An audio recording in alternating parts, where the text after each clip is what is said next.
Hello students, welcome back to my channel physics with Kamal Suthar. बच्चों, class 12 का chapter number 3 हमने start किया था करंट इलेक्ट्रिसिटी और आज है उसका लेक्चर नंबर 4। बच्चों, लेक्चर नंबर 3 में हमने डिस्कस किया था ohmic and non ohmic devices क्या क्या होती है, किसी भी रेजिस्टेंस की वैल्यू हम लोग कैसे फाइंड आउट करते हैं with the help of colour coding, और हमने कुछ बेसिक्स न्यूमेरिकल्स किए थे resistance R equal to rho L upon A पे। तो जो स्टूडेंट्स इससे पहले वाला लेक्चर अभी तक नहीं देख पाए, उसका जो लिंक है वो मैंने आपको डिस्क्रिप्शन बॉक्स में दे रखा है, तो प्लीज़ आप उस लेक्चर को भी एक बार ज़रूर देखें। ठीक है, तो आज हम लोग स्टार्ट करने वाले हैं effect of temperature on resistivity, कि अपना जो रजिस्टेंस है या जो रजिस्टिविटी है उस पर टेम्परेचर का क्या इफ़ेक्ट पड़ता है। हम लोग पढ़ेंगे यहाँ पे मेटल्स पे क्या फ़र्क पड़ता है, सेमीकंडक्टर्स पे क्या फ़र्क पड़ता है, और अलॉय की हम लोग बात करें तो अलॉय पे टेम्परेचर का क्या फ़र्क पड़ता है। ठीक है, और उसके बाद हम लोग करेंगे कुछ बेसिक न्यूमेरिकल्स। ठीक है बच्चों, तो आइए स्टार्ट करते हैं हम लोग आज का अपना topic effect of temperature on resistivity.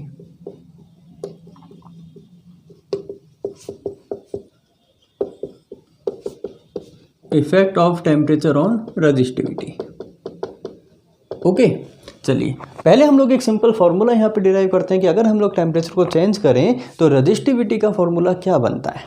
ठीक है बच्चों, तो एक्सपेरिमेंटली ये देखा गया बच्चों, यहाँ पे हम लोग अज्यूम कर लेते हैं लेट एट 0 डिग्री सेल्सियस आपने कोई भी वायर अज्यूम किया, ठीक है, एक रेजिस्टेंस अज्यूम किया, और 0 डिग्री सेल्सियस पे उसका जो रेजिस्टेंस है बच्चों वो आपने कितना अज्यूम कर लिया, R0, या फिर हम लोग यहाँ बात करें रजिस्टिविटी की तो रजिस्टिविटी आपने कितनी अज्यूम कर ली बच्चों, रो नॉट, जो कि उसकी इनिशियल रजिस्टिविटी है।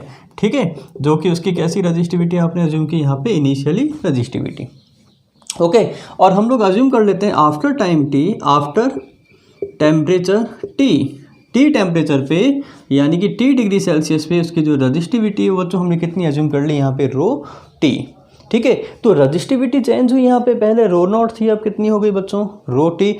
एक्सपेरिमेंटली ये देखा गया कि चेंज इन रजिस्टिविटी यानी कितनी रजिस्टिविटी यहाँ पे चेंज हुई, चेंज इन रजिस्टिविटी यानी कि इसको हम लोग कह सकते हैं डेल्टा रो का मतलब दोनों रजिस्टिविटी का डिफरेंस। ठीक है, तो चेंज इन रजिस्टिविटी बच्चों डिपेंड करती है, पहला किस पे डिपेंड करती है, initial resistivity at 0 degree Celsius यानी रो नॉट पे, और दूसरा चेंज इन रजिस्टिविटी डिपेंड करती है डेल्टा रो, डिपेंड करता है बच्चों चेंज इन टेम्परेचर यानी डेल्टा टी पे। इन दो फैक्टर्स पे रजिस्टिविटी डिपेंड करती है। किन किन फैक्टर्स पे डिपेंड करती है बच्चों, पहला डिपेंड करती है वो इनिशियल रजिस्टिविटी पे। ठीक है, इनिशियल रजिस्टिविटी पे चेंज इन रजिस्टिविटी डिपेंड करती है, और दूसरा डिपेंड करती है बच्चों चेंज इन टेम्परेचर पे, कि आपने कितना टेम्परेचर चेंज किया। बच्चों यही सेम कंसेप्ट आपने 11th क्लास में पढ़ा था, याद कीजिए, जब आपने पढ़ा था चैप्टर नंबर 11 थर्मल एक्सपेंशन। उसमें आपने कहा था अगर आप किसी भी रॉड को जब गर्म करते हैं, उसको हीट देते हैं तो उस एक्सपेंड होती है। ठीक है, तो चेंज इन लेंथ वहाँ पे दो फैक्टर्स पे डिपेंड करती थी, पहला फैक्टर था वहाँ पे इनिशियल लेंथ L0, और दूसरा फैक्टर था वहाँ पे change in temperature delta T. As it is हम लोग अगर वहां से कंपेयर करें इसको, तो वहां पे हमने लेंथ की बात की थी, यहां पे हम लोग किसकी बात कर रहे हैं, रजिस्टिविटी की बात कर रहे हैं।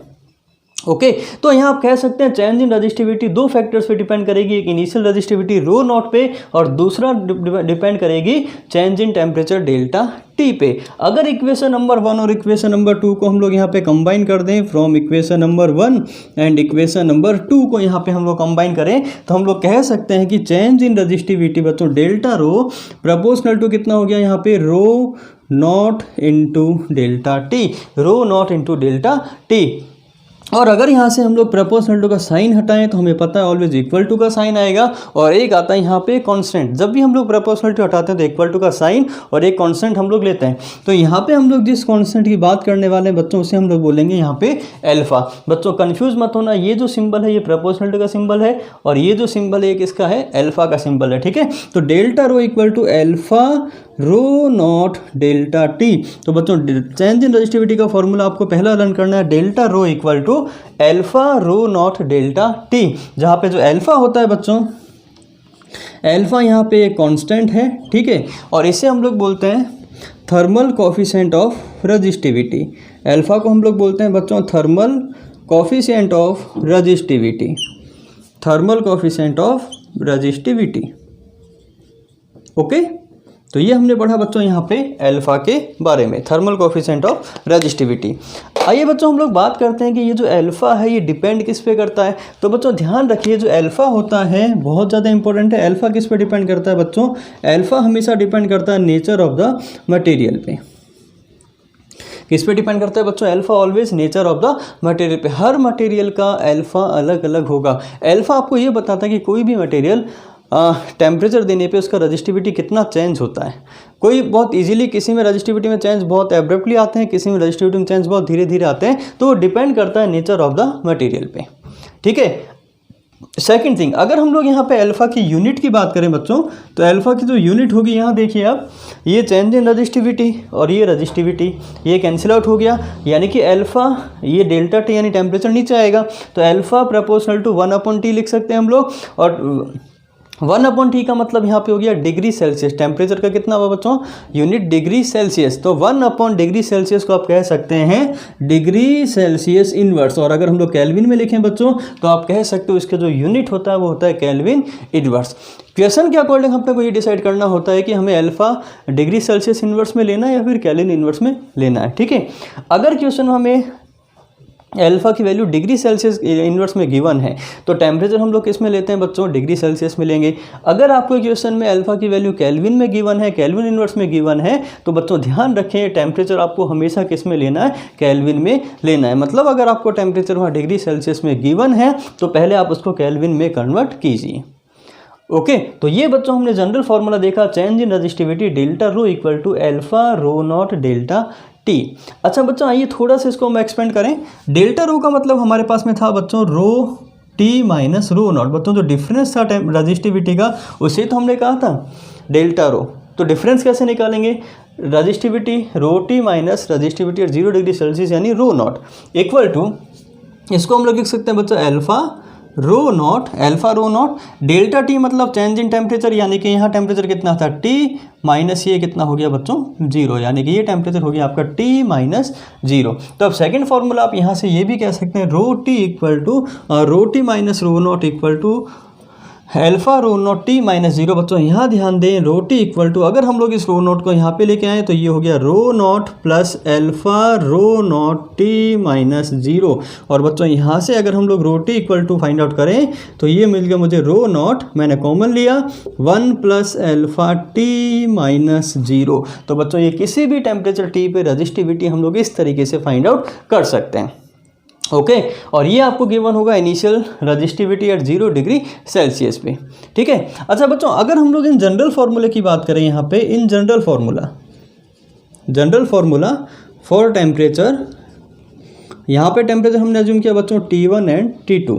अगर बच्चों सपोज करो T1 टेम्परेचर पे आपको रजिस्टिविटी गिवन है और T2 टेम्परेचर आपको रजिस्टिविटी फाइंड आउट करनी है, तो उसका हम लोग जनरल फार्मूला क्या लिखते हैं बच्चों? देखिए यहाँ पे हम लोग लिख सकते हैं रो टू यानी रजिस्टिविटी है टेम्परेचर T2 इक्वल टू, यहाँ लिख सकते हैं हम लोग रो 1 in bracket 1 plus alpha T2 minus T1। तो बच्चों ये एक जनरल फार्मूला है, किसी भी टेम्परेचर T पे रजिस्टिविटी हम लोग इस फार्मूले से फाइंड आउट कर सकते हैं। ओके, तो इसमें यहाँ पे अगर हम लोग देखें तो रो 2 कितना हो गया बच्चों? T2 कितना हुआ T, एंड टेम्परेचर T1 यहाँ पे कितना पुट किया हमने? 0 डिग्री सेल्सियस, एंड यहाँ पे T2 कितना हुआ T माइनस T1 यानी कितना पुट किया यहाँ पे 0 डिग्री सेल्सियस। तो आपको फॉर्मूला बच्चों ये लर्न करना है, resistivity at any temperature T rho T equal to rho 1 plus alpha T2 minus T1। और बच्चों अगर हम लोग बात करें चेंज इन रजिस्टिविटी के फॉर्मूले की, तो उसके लिए आपको फॉर्मूला बच्चों ये वाला लर्न करना है, delta rho equal to alpha rho naught delta T. Okay, चलिए अगर मैं बात करूँ यहाँ पे रेजिस्टेंस की बच्चों, तो ये फॉर्मूला हम लोग रेजिस्टेंस के लिए भी लिख सकते हैं। R2 इक्वल टू बच्चों लिख सकते हैं R1 1 plus alpha T2 minus T1। क्यों? क्योंकि बच्चों रेजिस्टेंस का फॉर्मूला होता है R equal to rho L upon A, R equal to rho L upon A. अगर यहाँ पे हम लोग L को फिक्स कर दें, A को फिक्स कर दें, तो रेजिस्टेंस किस पे डिपेंड करेगा? रजिस्टिविटी पे। अगर रजिस्टिविटी चेंज होगी बच्चों तो ऑब्वियस बात है सर्किट का रेजिस्टेंस भी चेंज होगा।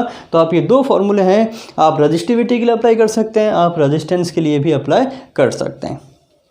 ठीक है, तो ये बेसिक हमने सीखा कि रजिस्टिविटी पे क्या फ़र्क पड़ता है टेम्परेचर का।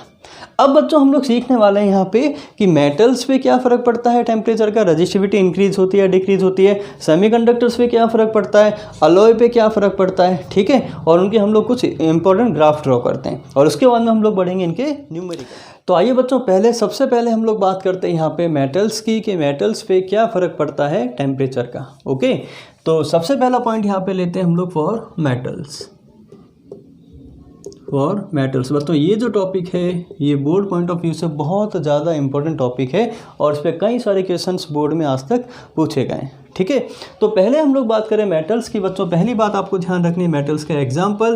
तो एग्जाम्पल बच्चों आपको पता है, इसका एग्जाम्पल आयरन हो सकता है, इसका एग्जाम्पल सिल्वर हो सकता है, इसका एग्जाम्पल एल्यूमिनियम हो सकता है और बहुत सारे एग्जाम्पल्स हो सकते हैं, ठीक है। बच्चों दूसरा आपको लर्न करना है कि मेटल्स के लिए बच्चों अल्फा कैसा होता है, ऑलवेज पॉजिटिव होता है और इसकी वैल्यू कैसी होती है, बहुत ज़्यादा हाई होती है, मतलब बहुत बड़ी वैल्यू होती है। अल्फा हमेशा पॉजिटिव होता है और हाई होता है, ठीक है।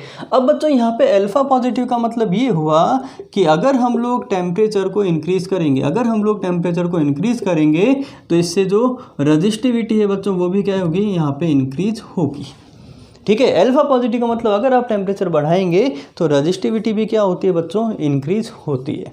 अब कैसे इंक्रीज होती है इसका कॉज देखें हम लोग कि क्या क्यों होता है। बच्चों देखिए रजिस्टिविटी का जो फॉर्मूला होता है वो हमने पढ़ा है रो इक्वल टू m/n/e² इंटू टॉ। ये फॉर्मूला पढ़ा हमने रजिस्टिविटी का। यहाँ आप कह सकते हैं कि जो रजिस्टिविटी है बच्चों वो दो फैक्टर्स पे डिपेंड करती है। पहला डिपेंड करता है स्मॉल n पे और स्मॉल n होता है यहाँ पे चार्ज डेंसिटी या नंबर ऑफ चार्ज कैरियर्स, और दूसरा बच्चों यहाँ पे रजिस्टिविटी डिपेंड करती है किस पे, रिलैक्सेशन टाइम पे, और रिलैक्सेशन टाइम डिपेंड करता है यहाँ पे किस पे, टेम्परेचर पे। तो बच्चों अगर हम लोग मेटल्स की बात करें तो मेटल्स में ऑलरेडी बहुत सारे फ्री इलेक्ट्रॉन्स होते हैं, मतलब चार्ज कैरियर्स कैसे होते हैं बच्चों, बहुत सारे चार्ज कैरियर्स होते हैं, ठीक है। जब हम लोग किसी मेटल को गर्म करते हैं तो बच्चों वहाँ पे चार्ज कैरियर्स पे कोई फ़र्क नहीं पड़ता। इसका जो चार्ज कैरियर्स हैं वो ऑलवेज कैसे रहते हैं बच्चों, कांस्टेंट रहते हैं, ठीक है। यानी कि जो मेटल्स की रजिस्टिविटी वो किस पे डिपेंड करती है, वो डिपेंड करती है फैक्टर रिलैक्सेशन टाइम पे, ठीक है। अब रिलैक्सेशन टाइम पे किस तरीके से रजिस्टिविटी डिपेंड करती है उसको समझते हैं हम लोग। तो बच्चों देखिए अगर हमने टेम्परेचर बढ़ाया, अगर हमने टेम्परेचर को इंक्रीज़ किया, मैं शॉर्ट फॉर्म में लिख रहा हूँ बच्चों यहाँ पे, अगर मैंने टेम्परेचर को इंक्रीज़ किया तो टेम्परेचर को इंक्रीज़ करने से क्या हुआ, टेम्परेचर को इंक्रीज़ करने से kinetic energy of free electrons, यहाँ पे फ्री इलेक्ट्रॉन्स होते हैं बच्चों, अगर आप टेम्परेचर बढ़ाएंगे तो काइनेटिक एनर्जी भी क्या होगी, इलेक्ट्रॉन्स की इंक्रीज़ होगी। बच्चों काइनेटिक एनर्जी का फॉर्मूला होता है E = 3/2 kT, जो कि आपने पढ़ा था चैप्टर नंबर 13 में, 11th क्लास चैप्टर नंबर 13 याद कीजिए। KTG में आपने पढ़ा था average kinetic energy E = 3/2 kT। तो आप कहते थे जो काइनेटिक एनर्जी है वो डिपेंड करती है किस पे, टेम्परेचर पे, ठीक है। तो अगर आपने टेम्परेचर को इंक्रीज़ किया तो कॉलिजन फास्ट होंगे बच्चों, ऑब्वियस सी बात है कॉलिजन फास्ट होंगे। अगर कॉलिजन फास्ट होंगी तो काइनेटिक एनर्जी फ्री इलेक्ट्रॉन्स क्या होंगी बच्चों, इंक्रीज होगी, ठीक है। काइनेटिक एनर्जी फ्री इलेक्ट्रॉन्स अगर इंक्रीज हुई बच्चों तो यहाँ से क्या हुआ, यहाँ से आप कह सकते हो कॉलिजन फास्ट हुए। कॉलिजन कैसे हुए बच्चों, फास्ट हुए। और कॉलिजन फास्ट हुए इसका मतलब कॉलिजन में टाइम कैसा लग रहा है बच्चों, कम लग रहा है। तो आप कह सकते हैं कि रिलैक्सेशन टाइम यहाँ पे क्या हो गया, कम हो गया, क्योंकि रिलैक्सेशन टाइम का मतलब होता है time between two successive collision. तो आप कह सकते हैं कि यहाँ से जो रिलैक्सेशन टाइम है बच्चों, रिलैक्सेशन टाइम यानी कि टो, रिलैक्सेशन टाइम यहाँ पे क्या हो गया बच्चों, डिक्रीज हो गया। और यहाँ देखिए अगर रिलैक्सेशन टाइम डिक्रीज हो गया बच्चों तो यहाँ से इसकी जो रजिस्टिविटी है वो क्या हो गई, इंक्रीज हो गई। ओके, तो ये कॉज होता है किसी भी मेटल में रजिस्टिविटी इंक्रीज होने का टेम्परेचर के साथ में, ठीक है। चलिए अब हम लोग इसका ग्राफ ड्रॉ कर लेते हैं जो कि इंपॉर्टेंट ग्राफ है बच्चों। इस एक्सिस पे हमने लिया टेम्परेचर T और इस एक्सिस पे हम लोग बात कर लेते हैं रजिस्टिविटी रो की। ओके, आपने इनिशियल 0 डिग्री सेल्सियस पे रजिस्टिविटी क्या 0 होती है किसी भी मेटल्स की, नहीं। 0 डिग्री सेल्सियस पे कभी भी रजिस्टिविटी 0 नहीं होती है, ठीक है। तो यहाँ पे हम लोग कह सकते हैं कि 0 डिग्री सेल्सियस पे जो रजिस्टिविटी वो हमने कितनी अज्यूम की थी बच्चों, ρ0 अज्यूम की थी। और इसके बाद में आपने कहा कि जब आप टेम्परेचर बढ़ाओगे तो रजिस्टिविटी कंटिन्यूसली इंक्रीज होगी, ठीक है। तो बच्चों यहाँ पे फॉर्मूला होता है रजिस्टिविटी का ρT = rho naught 1 plus alpha T minus 0, ये फॉर्मूला होता है। क्या ये फॉर्मूला स्ट्रेट लाइन का है? नहीं। इसका मतलब इसमें जो रजिस्टिविटी इंक्रीज होती है बच्चों वो यूनिफॉर्मली नहीं होती है, यहाँ पे रजिस्टिविटी कुछ इस टाइप से इंक्रीज होती है। ओके, तो पहला ग्राफ आपको लर्न करना है रजिस्टिविटी एंड टेम्परेचर का, किसके लिए बच्चों? मेटल्स के लिए। आया यहाँ तक समझ में बच्चों? नेक्स्ट हम लोग बात करते हैं यहाँ पे सेमीकंडक्टर्स की। तो नेक्स्ट है अपना फॉर सेमीकंडक्टर्स। बच्चों देखिए रजिस्टिविटी का फॉर्मूला अभी हम लोग देखा है, rho T equal to rho naught 1 plus alpha T minus 0। Okay बच्चों, पहली बात अगर हम लोग एग्जांपल्स की बात करें, सेमीकंडक्टर्स का एग्जांपल होते हैं सिलिकॉन, जर्मेनियम, गैलियम आर्सेनाइड, ये सारे एग्जांपल्स किसके होते हैं बच्चों? सेमीकंडक्टर्स के एग्जांपल होते हैं। ठीक है। सेकंड थिंग, जो सेमीकंडक्टर्स होता है बच्चों, इसमें अल्फा की वैल्यू ऑलवेज कैसी होती है? नेगेटिव होती है। और अल्फा नेगेटिव इसका मतलब ये होता है कि अगर हम लोग टेम्परेचर को इंक्रीज करें, अगर आप टेम्परेचर को इंक्रीज करेंगे तो रजिस्टिविटी बच्चों क्या होती है? यहाँ पे डिक्रीज होती है। ठीक है, याद रहेगा, अगर सेमीकंडक्टर्स है तो टेम्परेचर बढ़ाने पर रजिस्टिविटी क्या होती है? डिक्रीज होती है। अब ऐसा क्यों होता है? इसका कॉज क्या होता है बच्चों? यहाँ देखिए, कॉज इसका होता है, अभी हमने फॉर्मूला देखा रजिस्टिविटी का m/n² इंटू टॉ, यानी कि जो रजिस्टिविटी होती है वो दो फैक्टर्स पे डिपेंड करती है बच्चों। पहला डिपेंड करती है टेम्परेचर पे और सेकंड डिपेंड करती है किस पे? नंबर ऑफ चार्ज कैरियर्स पे। ठीक है, अगर बच्चों यहाँ से हम लोग टेम्परेचर को इंक्रीज करें, अगर हमने टेम्परेचर को इंक्रीज़ किया बच्चों, टेम्परेचर को इंक्रीज़ करने से सेमीकंडक्टर में कोवेलेंट बॉन्ड ब्रेक होते हैं। ठीक है, सेमीकंडक्टर्स की कहानी पढ़ेंगे हम लोग पूरी चैप्टर नंबर 14 में। उसमें हम लोग पढ़ेंगे सेमीकंडक्टर्स में वैलेंस बैंड होता है, कंडक्शन बैंड होता है, बॉन्ड ब्रेक होता है, इलेक्ट्रॉन होल पेयर जनरेट्स होते हैं, ये सब हम लोग बाद में पढ़ने वाले हैं। ठीक है, तो आप सिंपल इतना ध्यान रखिए कि अगर टेम्परेचर को हम लोग इंक्रीज़ करेंगे तो टेम्परेचर को इंक्रीज़ करने से क्या होगा बच्चों? टेम्परेचर को इंक्रीज़ करने से कोवेलेंट बॉन्ड ब्रेक होगा, कोवेलेंट बॉन्ड यहाँ पे ब्रेक होगा।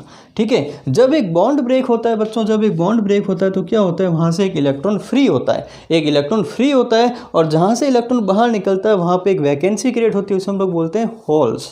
ठीक है, तो जब भी एक कोवेलेंट बॉन्ड ब्रेक होता है बच्चों, उससे क्या होता है? उससे electron and hole pairs generate होते हैं, इलेक्ट्रॉन होल पेयर जनरेट होते हैं।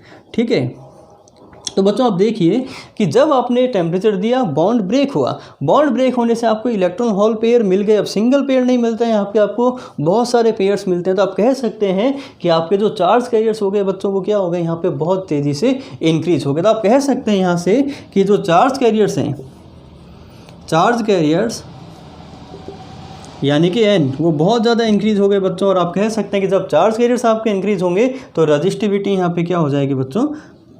डिक्रीज हो जाएगी। तो इस सेमीकंडक्टर्स में जो रजिस्टिविटी होती है वो डिपेंड करती है किस पे? चार्ज कैरियर्स पे, स्मॉल n पे। और कंडक्टर्स में जो रजिस्टिविटी होती है बच्चों वो डिपेंड करती है किस पे? टेम्परेचर पे। तो दोनों मेटल्स में और सेमीकंडक्टर्स में रजिस्टिविटी दो अलग अलग फैक्टर्स पे डिपेंड करती है बच्चों, ध्यान रखना। ठीक है, और सेमीकंडक्टर्स में टेम्परेचर का कोई ज़्यादा इफेक्ट नहीं होता है, टेम्परेचर के कंपैरिजन में चार्ज कैरियर्स बहुत ज़्यादा जनरेट होते हैं। तो आप कह सकते हैं कि यहाँ पे रजिस्टिविटी डिक्रीज हो गई। ठीक है, तो अगर हम लोग यहाँ पे ग्राफ ड्रॉ करें रजिस्टिविटी वर्सेस टेम्परेचर ग्राफ, तो इस एक्सिस पे बच्चों हमने लिया टेम्परेचर और इस एक्सिस पे हमने लिया बच्चों रजिस्टिविटी रो। ओके, तो इनिशियल 0 डिग्री सेल्सियस पे रजिस्टिविटी हमने कितनी अज्यूम कर रखी है बच्चों? यहाँ पे रो नॉट, और टेम्परेचर के साथ में रजिस्टिविटी डिक्रीज हो रही है। तो इसका जो ग्राफ आता है बच्चों ऑलमोस्ट कितना आता है? इस टाइप से इसका ग्राफ आता है। ठीक है, तो ये आपको लर्न करना है। आइए बच्चों नेक्स्ट हम लोग बात करते हैं यहाँ पे अलॉय की, यानी कि मिक्सर्स की फॉर अलॉय। ठीक है बच्चों, पहली बात आपको अलॉय के एग्जांपल्स पता होने चाहिए। अलॉय के कुछ स्टैंडर्ड एग्जांपल्स हैं हमारे पास में। पहला एग्जांपल है अलॉय का नाइक्रोम का वायर, आपने सुना होगा कभी बच्चों।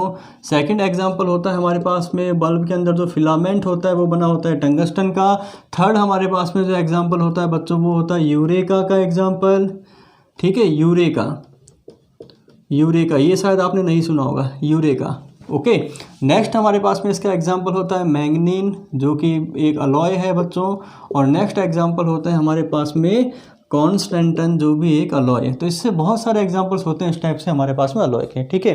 अब बच्चों आपको ध्यान क्या रखना है, सेकंड थिंग कि अलॉय के लिए बच्चों अल्फा कैसा होता है, पॉजिटिव होता है, बट ध्यान रखें कि अल्फा पॉजिटिव तो होता है, बस कैसा होता है बच्चों, नेग्लिजिबल होता है। कैसा होता है, नेग्लिजिबल। और अल्फा पॉजिटिव है और नेग्लिजिबल, इसका मतलब ये हुआ कि इसका टेम्परेचर के साथ में कोई इफेक्ट नहीं पड़ता, यानी कि आप कह सकते हैं कि no effect of temperature, no effect of temperature. क्योंकि बच्चों अल्फा अगर हाई होता है तो आप कह सकते हैं कि बहुत तेज़ी से इंक्रीज होता है रजिस्टिविटी टेम्परेचर के साथ में, बट यहाँ पे अल्फा कैसा होता है, नेग्लिजिबल होता है। तो आप कहेंगे कि रजिस्टिविटी टेम्परेचर पे डिपेंड ही नहीं करती, या फिर आप कह सकते हैं कि अल्फा पॉजिटिव है बट नेग्लिजिबल, मतलब बहुत धीमी रेट से रजिस्टिविटी टेम्परेचर के साथ में इंक्रीज होती है। बच्चों आइडियल अगर हम लोग बात करें अलॉय की तो रजिस्टिविटी का नो इफेक्ट कैसा होता है, टेम्परेचर के साथ में नेग्लिजिबल होता है, लेकिन आइडियल हमारे पास में नहीं होती है। तो आप ये कह सकते हैं कि जो रजिस्टिविटी होती है वो नेग्लिजिबल बच्चों क्या होती है, इंक्रीज होती है,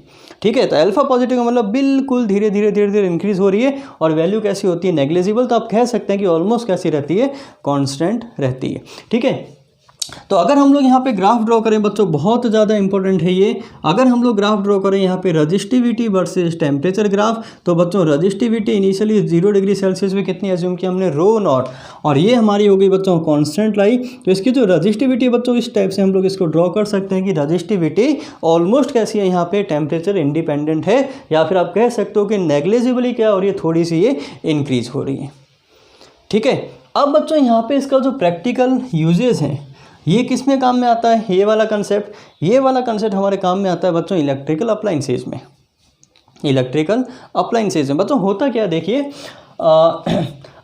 जो हमारे पास है मीटर ब्रिज एंड पोटेंशियोमीटर होते हैं, जो इसी चैप्टर हम लोग पढ़ने वाले हैं, मीटर ब्रिज एंड पोटेंशियोमीटर, ठीक है।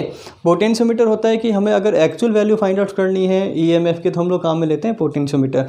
तो पोटेंशियोमीटर के जो वायर्स होते हैं बच्चों, वो किसके बने होते हैं, वो बने होते हैं मैंगनीन के, या फिर किसके बने होते हैं, कॉन्स्टेंटन के। या तो बने होते हैं मैंगनीन के, या फिर किसके बने होते हैं बच्चों, कॉन्स्टेंटन के बने होते हैं। क्यों, क्योंकि मैंगनीन और कॉन्स्टेंट का जो टेम्परेचर कोफिशिएंट होता है वो नेग्लिजिबल होता है, यानी कि टेम्परेचर के साथ में उनके रेजिस्टेंस पे यानी रजिस्टिविटी पे कोई फर्क नहीं पड़ता है, और सर्किट के अंदर ऑलमोस्ट करंट कैसा रहता है बच्चों, कॉन्स्टेंट रहता है। तो ध्यान रखें, ये क्वेश्चन आपसे वाइवा में पूछ सकते हैं, और ये क्वेश्चन आपके एग्जाम में भी आ सकता है कि Y constant and manganin are used for making standard resistance. आप यहाँ पे लिख सकते हैं इसकी application, for making standard resistance. बच्चों आप इसको स्टैंडर्ड रेजिस्टेंस बनाने के लिए भी काम में ले सकते हैं, ठीक है, कांस्टेंटन और मैग्नीन को, ठीक है, फॉर मेकिंग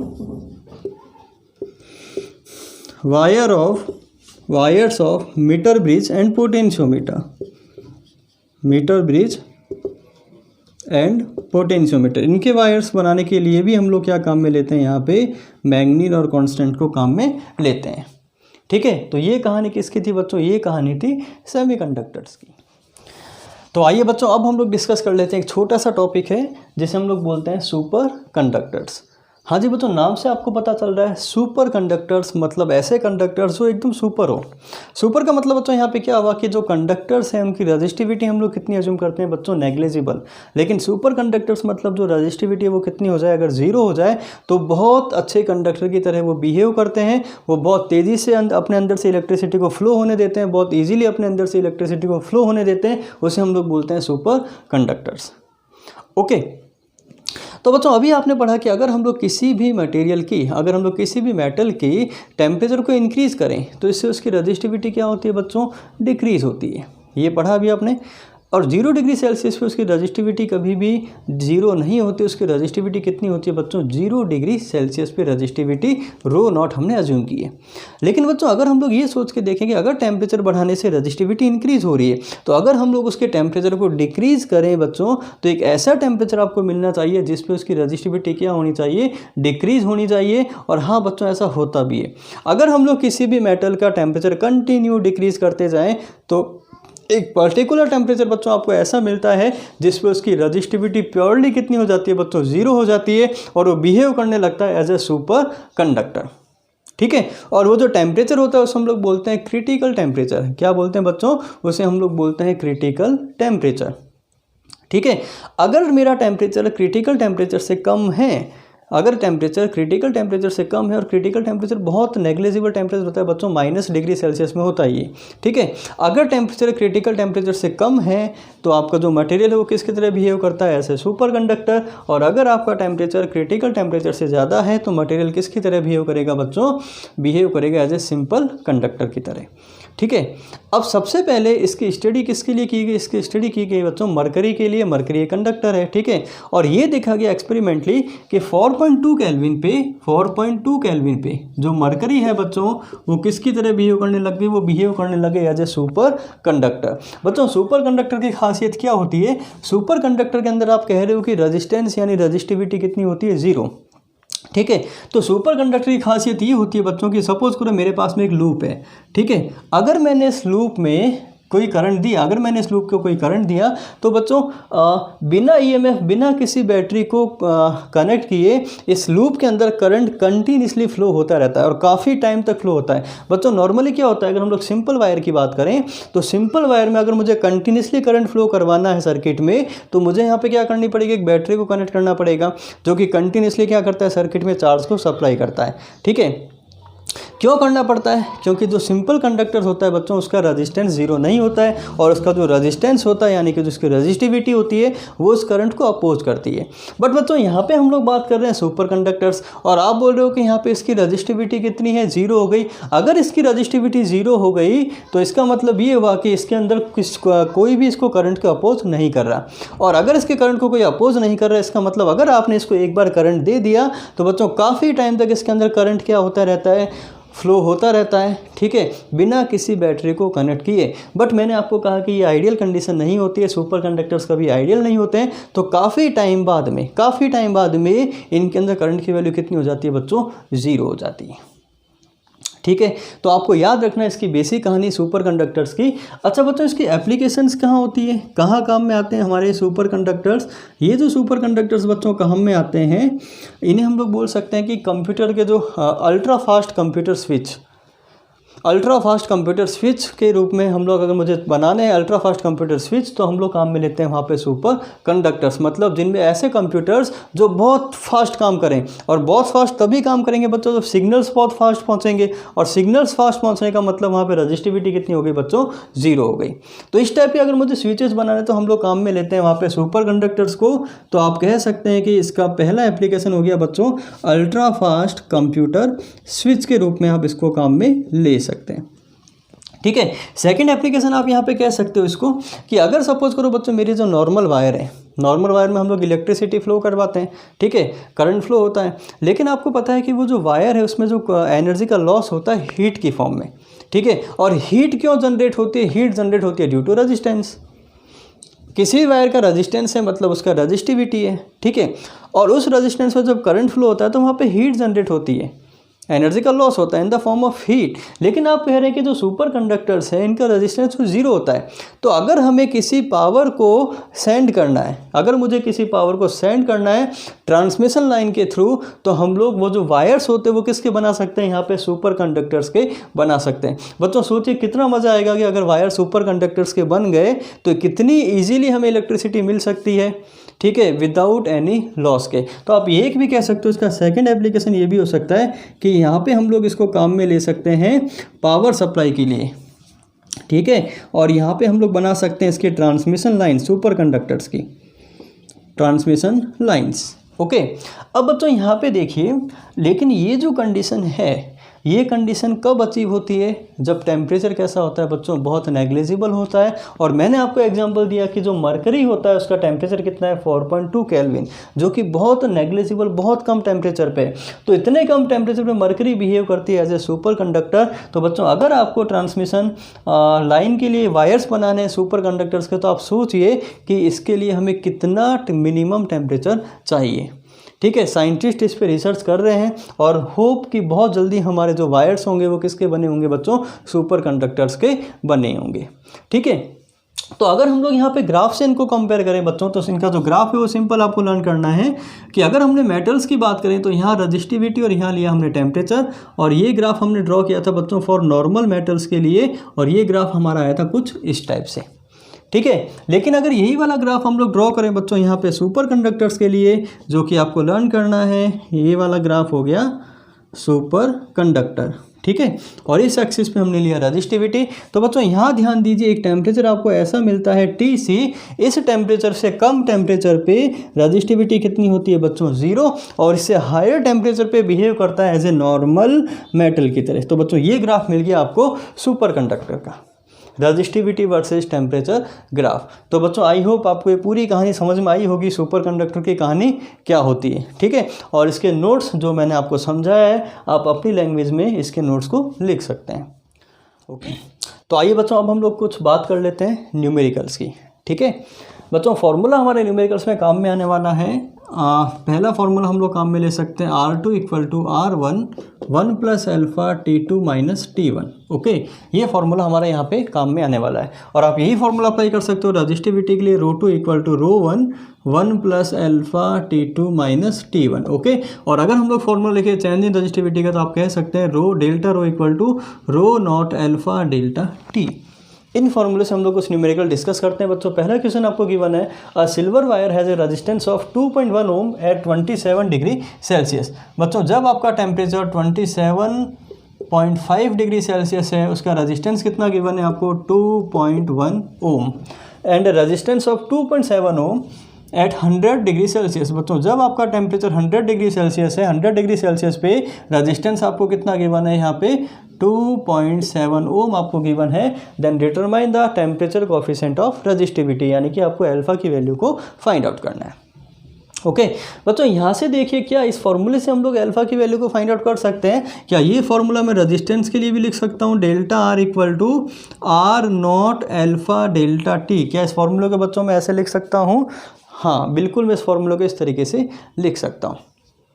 बच्चों यहाँ देखिए, अगर हम लोग इस फॉर्मूले को अल्फा की वैल्यू को फाइंड आउट करें तो अल्फा हम लोग कह सकते हैं बच्चों डेल्टा R अपॉन इनिशियल यानी R1 डेल्टा T, यानी हम लोग लिख सकते हैं बच्चों T2 - T1 लिख सकते हैं। और डेल्टा R को हम लोग लिख सकते हैं बच्चों यहाँ से R2 - R1 upon initial R1 into T2 - T1 लिख सकते हैं ऐसा। चलिए अब R2 यानी कि 100 डिग्री सेल्सियस पे कितना गिवन है बच्चों, रेजिस्टेंस आपको 2.7 माइनस R1 कितना हो गया बच्चों 2.1 अपॉन T2, ये T2 हो गया, जिसका रेजिस्टेंस लिया वही टेम्परेचर होगा बच्चों। टेम्परेचर कितना है यहाँ पे, सॉरी यहाँ पे आपको पुट करना है R1। R1 कितना है बच्चों, R1 है हमारा 2.1 इन ब्रैकेट T2, फाइनल टेम्परेचर कितना बच्चों 100 माइनस इनिशियल टेम्परेचर कितना है यहाँ पे 27.5। अगर बच्चों इसको हम लोग सॉल्व करें तो सॉल्व करने के हमें फाइनल आंसर मिलता है बच्चों 0.0039 एंड यूनिट मुझे मिल जाएगी यहाँ पे डिग्री सेल्सियस इनवर्स। क्यों? क्योंकि मुझे जो टेम्परेचर गिवन है बच्चों वो किस में गिवन है, डिग्री सेल्सियस में गिवन है। तो यूनिट भी मेरी क्या रहेगी यहाँ पे डिग्री सेल्सियस इनवर्स। अगर मेरा टेम्परेचर यहाँ केल्विन में होता तो यूनिट भी हम लोग क्या काम में लेते हैं यहाँ पे केल्विन इनवर्स। ओके तो नेक्स्ट क्वेश्चन हमें गिवन है, at room temperature 27 degree Celsius the resistance of heating element is 100 ohm। बच्चों 20 डिग्री सेल्सियस पे रेजिस्टेंस आपको कितना गिवन है 100 ohm. What is the temperature of the element if the resistance is 117 ohm. बच्चा आपको temperature find out करना है जिसपे रेजिस्टेंस कितना है 117 ओम। तो हम लोग अज्यूम कर लेते हैं कि T डिग्री सेल्सियस पे रेजिस्टेंस कितना हो गया बच्चों 117 ओम, और यहाँ पे आपको वैल्यू फाइंड आउट करनी है T की। ठीक है, क्वेश्चन में आपको गिवन है अल्फा = अल्फा आपको गिवन है बच्चों 1.7 × 10⁻⁴ डिग्री सेल्सियस इनवर्ट्स। ओके बच्चों यहाँ देखिए अल्फा हमारा किस में डिग्री सेल्सियस में गिवन है, हमें इसका मतलब टेम्परेचर हमें किस में लेने पड़ेंगे यहाँ पे डिग्री 7 में लेने पड़ेंगे। ऑलरेडी हमें जो टेम्परेचर गिवन है वो किस में गिवन है बच्चों डिग्री सेल्सियस में गिवन है। अगर गिवन नहीं होता तो हम लोग सबसे पहले क्या करते हैं, इस डिग्री सेल्सियस को केल्विन में गिवन होता तो हम लोग क्या करते हैं केल्विन को डिग्री सेल्सियस में कन्वर्ट करते हैं। ओके चलिए बच्चों सॉल्व करते हैं इसको। फॉर्मूला हमें पता है R2 = R1 in bracket 1 + alpha T2 - T1। बच्चों ये फॉर्मूला हमें पता है, ठीक है। चलिए R2 यानी कि R2 मुझे कितना गिवन है, final resistance 117 equal to initial resistance कितना गिवन है 100, 1 प्लस एल्फा, एल्फा की वैल्यू बच्चों मुझे यहाँ गिवन है 1.7 into 10⁻⁴ in bracket T2। Final temperature कितना ये मुझे फाइंड आउट करना है, इसको हमने एज्यूम किया बच्चों T माइनस इनिशियल टेम्परेचर कितना गिवन है बच्चों 27 डिग्री सेल्सियस, तो इसको हमने एज इट इज पुट किया T माइनस 27। चलिए इसको सॉल्व करें फटाफट। 100 से डिवाइड किया, ये मुझे मिल गया 1.17, 1 को हम लोग इधर लेके आएंगे बच्चों, मुझे मिल गया -1 equal to 1.17 into 10⁻⁴ T minus 27। बच्चों यहाँ ध्यान दें T माइनस 27 इक्वल टू, ये इसको हम लोग डिवाइड कर दें तो ये मुझे मिल गया 1.17 माइनस 1 बच्चों, ये मुझे मिल गया 0.17 अपॉन 1.7 इंटू 10⁻⁴, ठीक है। और यहाँ से मुझे मिल जाएगा T माइनस 27 इक्वल टू बच्चों, यहाँ से ये वैल्यू मुझे मिलने वाली है 10⁴, ये 77 कैंसिल आउट होने वाला है यहाँ पे, तो यानी कि फाइनली ये वैल्यू मुझे मिल जाएगी यहाँ पे 1000। ओके, आप इसको सॉल्व कीजिएगा, ये पॉइंट से पॉइंट कैंसिल आउट होके आपको फाइनल आंसर मिलना है 1000। तो T की वैल्यू आपको फाइंड आउट करनी है बच्चों, T हमें यहाँ पे कितना मिल जाएगा 1027, जो कि मुझे मिलेगा किस में बच्चों, डिग्री सेल्सियस में, 1027 डिग्री सेल्सियस। ओके, आइए बच्चों नेक्स्ट क्वेश्चन करते हैं। इस पर क्वेश्चन मैंने सिंपल शॉर्ट फॉर्म में लिखा है, समझा देता हूँ मैं बच्चों। आपको एक वायर गिवन है, अगर उस वायर का रेजिस्टेंस R1 है तो उस वायर का कोफिशिएंट कितना गिवन है आपको, अल्फ़ा। पहले वायर का रेजिस्टेंस कितना है बच्चों R1 और कोफिशिएंट कितना गिवन है अल्फ़ा। दूसरे वायर का रेजिस्टेंस आपको गिवन है R2 एंड कोफिशिएंट आपको कितना गिवन है बच्चों, माइनस बीटा, यानी इक्वल टेम्परेचर पे R1 और R2 का रेजिस्टेंस एंड कोफिशिएंट आपको गिवन है, ठीक है। क्वेश्चन ये बोल रहा है कि अगर हमने इन दोनों वायर को सीरीज में कंबाइन कर दिया तो इससे उनके रेजिस्टेंस पे कोई फ़र्क नहीं पड़ रहा, मतलब चेंज इन रेजिस्टेंस कितना हुआ 0, जितना रेजिस्टेंस इनिशियल था उतना ही फाइनली मिला, यानी चेंज इन रेजिस्टेंस कितना हो गया यहाँ पे 0। तो आपको फाइंड आउट करना है बीटा अपॉन अल्फा कितना होगा, ठीक है बच्चों। देखिए सबसे पहले हम लोग बात करें सीरीज कॉम्बिनेशन में, तो सीरीज में कौन फॉर्मूला, हमारा फॉर्मूला होता है R1 प्लस R2, दो रजिस्टर्स का सीरीज कॉम्बिनेशन का फॉर्मूला होता है बच्चों R series equal to R1 plus R2। बच्चों क्या इस फॉर्मूले को हम लोग इस तरीके से लिख सकते हैं, delta RS upon delta T। अगर हम लोग इसको टेम्परेचर के रेस्पेक्ट में डिफ्रेंशिएट करें तो delta RS upon delta T equal to, इसको हम लोग लिख सकते हैं बच्चों delta R1 upon delta T, बच्चों इसको लिख सकते हैं delta R2 upon delta T, ठीक है। अच्छा बच्चों यहाँ से देखिए डेल्टा R इक्वल टू कितना मिल रहा है, alpha R into delta T। अगर हम लोग इस डेल्टा T को यहाँ नीचे लेके आए तो फॉर्मूला क्या बन जाएगा, delta R upon delta T equal to alpha R लिख सकते हैं। तो यहाँ पे इक्वेशन के अकॉर्डिंग जो सीरीज कॉम्बिनेशन में चेंज इन रेजिस्टेंस कितना है बच्चों 0, यानी कि इसमें कोई चेंजेस नहीं आ रहे हैं, तो नेट चेंज 0 है, तो इस वैल्यू को हमने पुट कर दिया बच्चों यहाँ पे 0। Delta R1 upon delta T, delta R1 upon delta T हम लोग क्या लिख सकते हैं बच्चों, alpha into R1, alpha into resistance कितना गिवन है R1 plus delta R upon delta T क्या लिख सकते हैं बच्चों यहाँ पे माइनस बीटा इंटू R2, तो इसको लिख सकते हैं बच्चों हम लोग यहाँ पे minus beta into R2। Okay, तो यहाँ से सॉल्व करने पे मुझे मिल जाएगा ये R1 upon R2, R1 upon R2 equal to मुझे यहाँ पे मिल जाएगा beta upon alpha, beta upon alpha. और बच्चों यहाँ पे मुझे फाइंड आउट करना था बीटा अपॉन अल्फा, जो कि किस पे इक्वल हो जाएगा बच्चों, यहाँ से दोनों रेजिस्टेंस के इनिशियल रेशियो के इक्वल होगा R1 अपॉन R2 के। बिल्कुल सिंपल क्वेश्चन था बच्चों, लेकिन बहुत बढ़िया क्वेश्चन था, इसमें थोड़ी सी आपको ट्रिक अप्लाई करनी थी। ओके बच्चों एक क्वेश्चन और करते हैं जो कि कॉम्पिटिशन पॉइंट ऑफ व्यू से बहुत इंपॉर्टेंट क्वेश्चन है। क्वेश्चन ये बोल रहा है बच्चों, the two wires of resistance R1 और R2 at 0 degree Celsius, initial 0 degree Celsius पे दो वायर्स का रेजिस्टेंस आपको गिवन है R1 and R2 and coefficient आपको गिवन है बच्चों अल्फा 1 एंड अल्फा 2 रेस्पेक्टिवली। यानी कि जो वायर रेजिस्टेंस R1 का कोफिशिएंट आपको गिवन है अल्फा 1 एंड बच्चों R2 का कोफिशिएंट आपको कितना गिवन है यहाँ पे alpha 2। Find the effective temperature coefficient when these two are connected in series and in parallel. बच्चों ये बोल रहा है कि अगर दो वायर को हमने सीरीज में कनेक्ट किया और दोनों वायर के इक्विवेलेंट कोफिशिएंट आपको गिवन है अल्फा 1 एंड अल्फा 2, तो अगर सीरीज में कनेक्ट करें हम लोग तो इक्विवेलेंट कोफिशिएंट कितना होगा ये आपको फाइंड आउट करना है। तो पहले हम लोग सॉल्व करते हैं बच्चों इसको सीरीज के लिए इन सीरीज।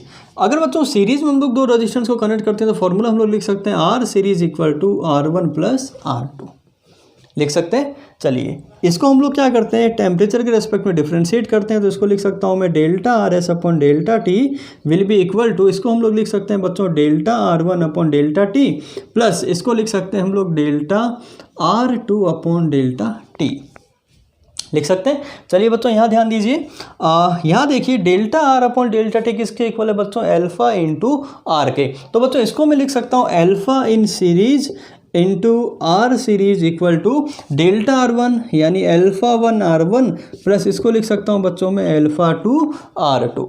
यहाँ से बच्चों एल्फा इन सीरीज यानी कि सीरीज में नेट इक्वलेंट एल्फा कितना होगा ये मुझे फाइंड आउट करना है।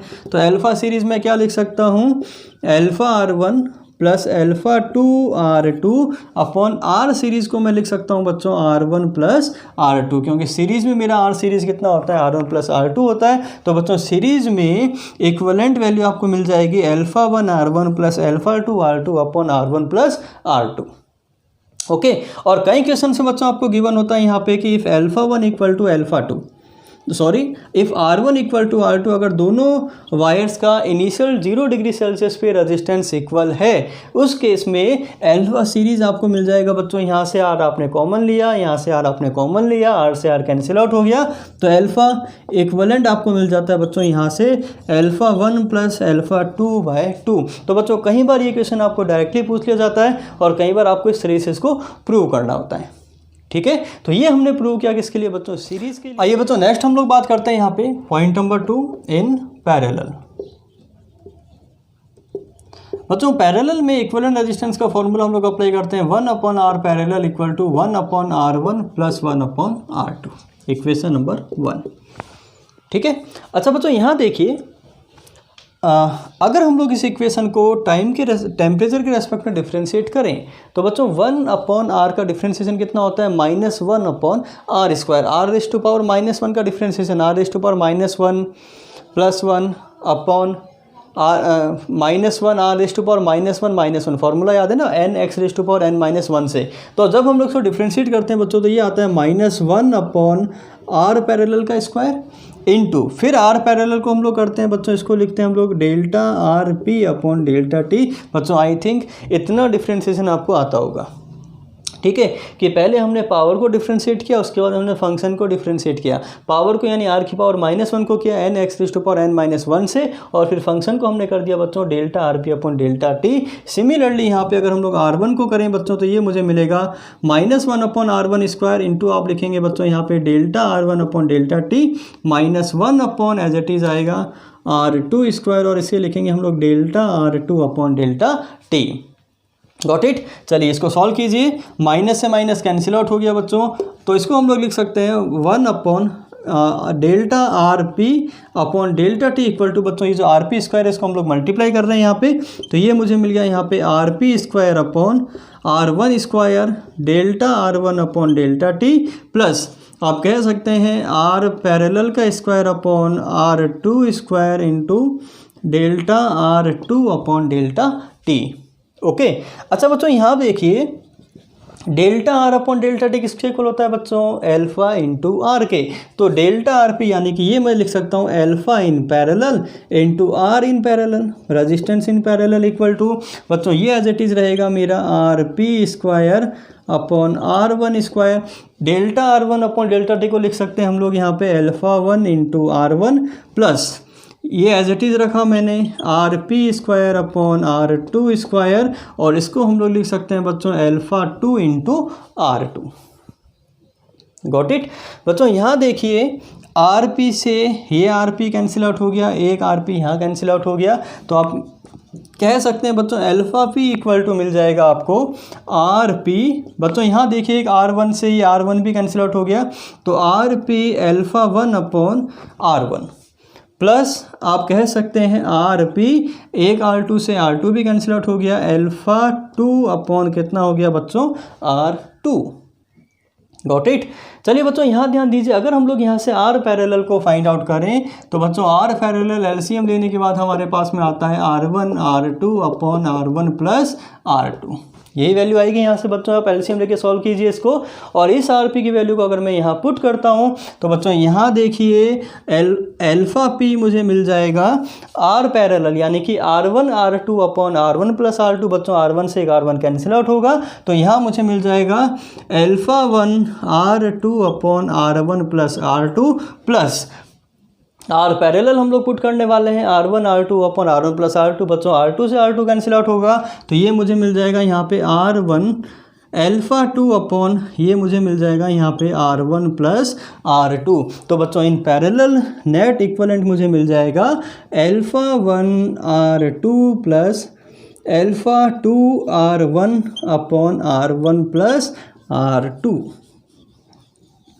आया समझ में?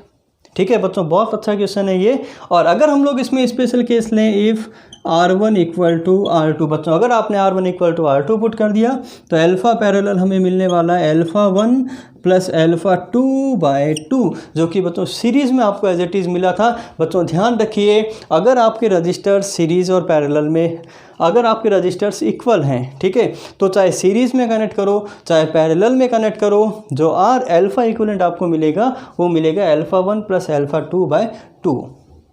Got it. दूसरी बात, सीरीज़ के अंदर बच्चों फॉर्मूला मिला था alpha 1 R1 plus alpha 2 R2 upon R1 plus R2। बच्चों पैरेलल में थोड़ा सा ध्यान रखें, अल्फ़ा 1 के साथ में R2 आएगा, यानी 1 के साथ में 2 आएगा, एंड 2 के साथ में 1 आएगा अपॉन R1 प्लस R2। ठीक है, तो बच्चों आज की क्लास में हमने सीखा कि effect of temperature on resistivity, और इसके हमने बहुत अच्छे से कुछ न्यूमेरिकल्स किए। ओके, नेक्स्ट क्लास में हम लोग स्टार्ट करेंगे यहाँ पे सेल, एक इलेक्ट्रिकल सेल क्या होता है, ठीक है, और सेल की एप्लीकेशंस क्या होती है, सेल को हम लोग कैसे यूज़ में लेते हैं, सेल से हम लोग क्या क्या फाइंड आउट कर सकते हैं। ठीक है, थैंक यू।